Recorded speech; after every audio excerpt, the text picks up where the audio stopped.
नमस्कार दोस्तों, कैसे हैं आप लोग।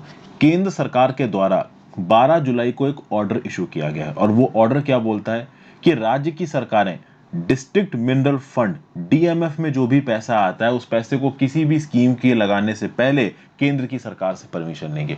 अब यहाँ पे समझना जरूरी है कि ये डीएमएफ क्या है, डिस्ट्रिक्ट मिनरल फंड क्या है।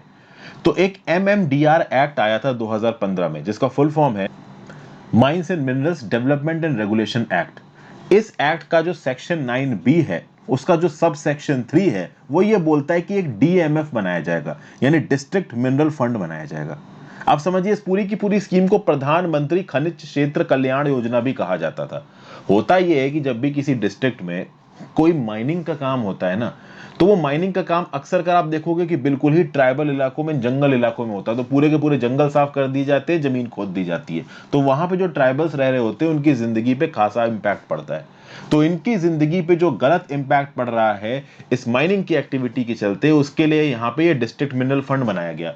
और जितने भी कंपनीज माइनिंग में इन्वॉल्व थी उनसे बोला गया कि तुम इस डिस्ट्रिक्ट मिनरल फंड में पैसा डालोगे, और ये डिस्ट्रिक्ट मिनरल फंड में जो भी पैसा आएगा उसको राज्य की सरकार इस्तेमाल करके जिन ट्राइबल्स की जिंदगी अफेक्ट हुई है माइनिंग की वजह से, उनके लिए कुछ बढ़िया कार्यक्रम, अच्छे खासे, मतलब उनकी जिंदगी ठीक करने के लिए कुछ कार्यक्रम, कुछ प्रोग्राम यहाँ पे चलाए जाएंगे। मतलब ये जिम्मेदारी राज्य की सरकार को दी गई कि माइनिंग की एक्टिविटी के चलते अगर ट्राइबल्स की जिंदगी पे इंपैक्ट आ रहा है, या जिन डिस्ट्रिक्ट्स में जहां पे भी माइनिंग का काम किया जा रहा है उससे भी जो लोग अफेक्ट हो रहे हैं, उनको आप बेनिफिट दोगे डीएमएफ में आए पैसे के साथ। लेकिन यहां कुछ चीजें उल्टी हो रही हैं।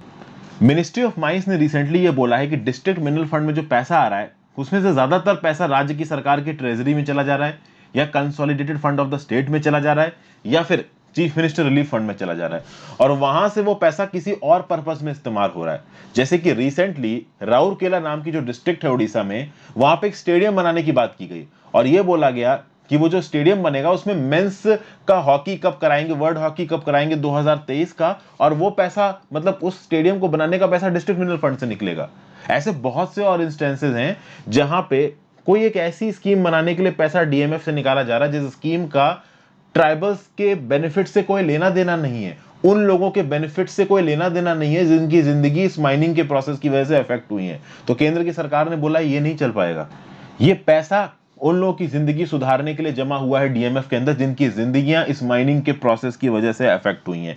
इसीलिए अब साफ साफ केंद्र सरकार ने 12 जुलाई के ऑर्डर के थ्रू ये क्लियर कर दिया है कि डीएमएफ के अंदर से अगर आप पैसा निकाल के खर्च करते हैं किसी भी स्कीम में, तो प्रायर अप्रूवल चाहिए केंद्र की सरकार का, और ये बहुत जरूरी इंटरवेंशन है।